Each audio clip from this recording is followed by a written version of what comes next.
আজকে আমি বানাবো আম, কাঁচা আম এবং বোম্বাই মরিচ দিয়ে আচার, টক ঝাল মিষ্টি আচার। তার জন্য এই আমার গাছের মরিচ, বোম্বাই মরিচ, পাকা বোম্বাই মরিচ। আর এটা হচ্ছে কাঁচা আম, আমি কেটে টুকরো টুকরো করে ডিপ ফ্রিজে রেখে দিয়েছিলাম বক্স ভরে। একদম কালার একটু চেঞ্জ হয়নি সপ্তাহ আগে। আর চুলায় আমি সরিষার তেল দিয়েছি, সরিষার তেলের ভিতরে পাঁচফোড়নের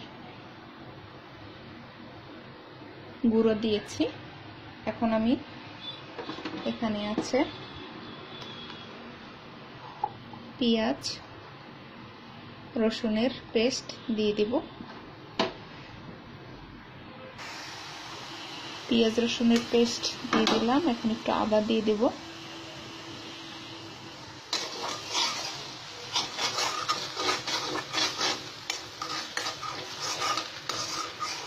সরিষার তেল গরম করলে তো ফেনা হয়ে যায়।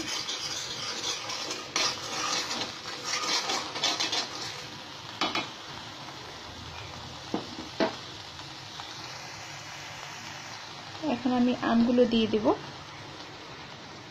আম পানি ছেড়ে দিবে, তার আগেই দিব।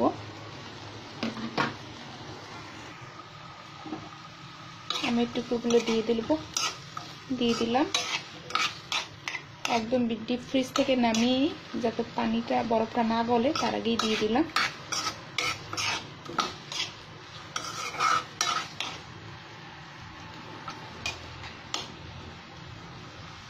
এখানে তেল দিলাম, পাঁচফোড়নের গুঁড়ো দিলাম, তারপরে কাঁচা আমটা দিয়ে দিলাম।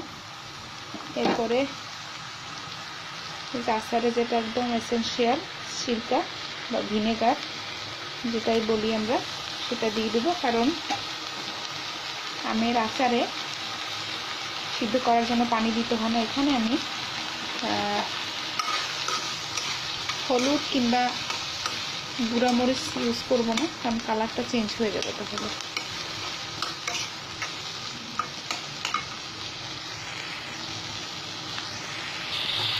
ভিনেগারটা দিয়ে দিলাম। ভিনেগার মূলত আচারটা নষ্ট হবে না আর সিদ্ধ করার জন্য, যাতে পানি আলাদা করে পানি ইউজ করতে হবে না।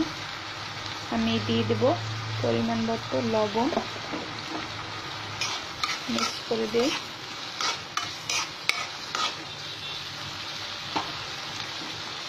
এরপর দিয়ে দেব চিনি। চিনিটা দেওয়ার পরে কালারটাই চেঞ্জ হয়ে গেছে, সুন্দর একটা কালার আসছে। আর আচারের যে পাঁচফোড়ন মেইন উপকরণ, এটা একটা সুন্দর আচার একটা ফ্লেভার নিয়ে আসছে।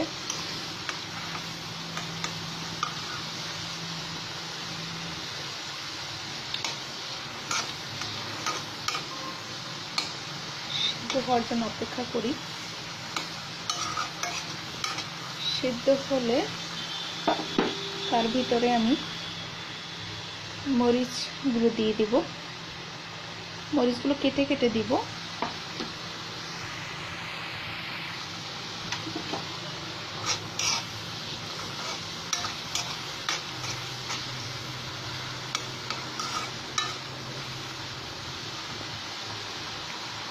যদি শুধু টক মিষ্টি আচার খেতে চান, সেক্ষেত্রে মরিচটা দেওয়ার আগে আমরা একটু, যখন এটা হয়ে যাবে, সিদ্ধ হয়ে যাবে, তখন আমরা একটু উঠিয়ে রাখবো। অপেক্ষা করি। মরিচগুলো কেটে টুকরো টুকরো করে নিচ্ছি। না বললেই নয়, এই যে ভিনেগারটা দেওয়ার পরে একদম সিদ্ধ হয়ে আলুর মতো সিদ্ধ হয়ে গেছে, একদম সিদ্ধ হয়ে গেছে, শক্ত ভাবটা নেই।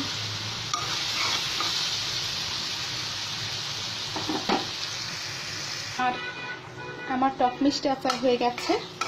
আমি কিন্তু মাঝে মাঝে চেক করে দেখেছি যে লবণ কিংবা চিনিতে ঠিকমতো হয়েছে কিনা, তো আবার মাঝে মাঝে একটু চিনিও দিয়েছি। তো এখন টক মিষ্টি আচার হয়ে গেছে, এটা একটু তুলে রাখি।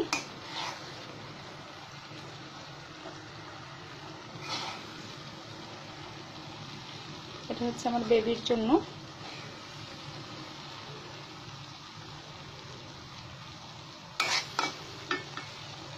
এটা তুলে রাখলাম। আর হচ্ছে এই যে মরিচগুলো আমি টুকরো টুকরো করে ফেললাম কেটে, এখন আমি এটার ভিতরে দিয়ে দেব। একটা কথা না বললেই নয়, আগে তো অনেক আগে ফার্স্ট টাইম অবশ্য এরকমের ঝাল আচার বানাচ্ছি, টক মিষ্টি ঝাল আচার। সেদিকে কথা না বললেই নয়, বরপু অনেক মিস করছি তোমাকে। আপু আগে বানাতো আর শুধু খেতাম, আর এখন নিজে বানিয়ে খেতে হচ্ছে। তো টক মিষ্টি এটার ভিতরে শুধু আমি বোম্বাই মরিচগুলো কেটে কেটে দিয়ে দিলাম। দেখি সিদ্ধ হয় কি না মরিচটা, না হয় তা না হলে আর একটু ভিনেগার দিয়ে দিতে হবে, তাহলে সিদ্ধ হয়ে যাবে। ভিনেগার দিতে হবে মনে হচ্ছে। সাউদা আব্বা তোমার কথা না বললেই নয়, আমার বাবাটা প্রতিদিন ঘুম থেকে উঠে গাছে দেখে বারান্দায় মরিচ পাকছে কিনা, সে 10-12টা মরিচ কালেক্ট করেছে, মা আচার বানাবে তার জন্য, যাতে সকালে পাখি আসে খেতে, ওরাও যাতে খেতে না পারে। সকালে উঠে সে নিষেধ করা সত্ত্বেও যে মরিচটা পাকবে সেটা নিয়ে আসবে। আব্বা তোমাকে থ্যাংক ইউ।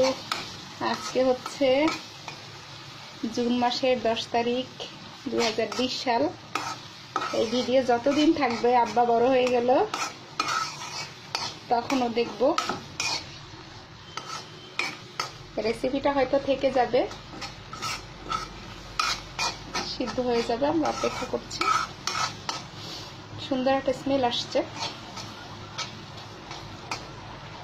এই টক ঝাল মিষ্টি আচার দিয়ে অনেক ভাত খাওয়া যায়, প্লেটের পর প্লেট। যেহেতু ভিনেগার দেয়া, তাহলে অনেক দিনই সংরক্ষণ করা যাবে। আর সংরক্ষণ করার জন্য কাচের কোনো বাটায় রাখলে সেটা বেটার হয়। আমি আচারেরই একটা বাটা, কাঁচের বাটায়, গার্লিকের একটা ইয়েতে, কাঁচের একটা জেলির বাটায়, আচারের বাটা, এটাই রেখে দিব, তাহলে অনেকদিন সংরক্ষণ করে। যেহেতু মরিচ ঝাল অনেক, এটা তো আর অনেকদিন এমনিতেই খাওয়া যাবে না, অনেকদিন রেখেই খেতে হবে। একটু অপেক্ষা করি আমরা সেদ্ধ হওয়া পর্যন্ত। অনেক ঝাল, অনেক ঝাল। মরিচটা অনেক ভালো, ঘ্রাণ, কালারটা সুন্দর আসছে।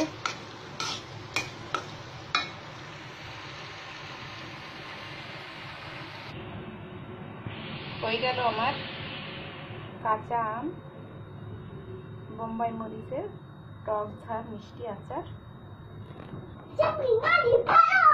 হয়ে গেল আমার টক ঝাল মিষ্টি বোম্বাই মরিচ এবং কাঁচা আমের আচার। আশা করি অনেকদিন খেতে পারবো।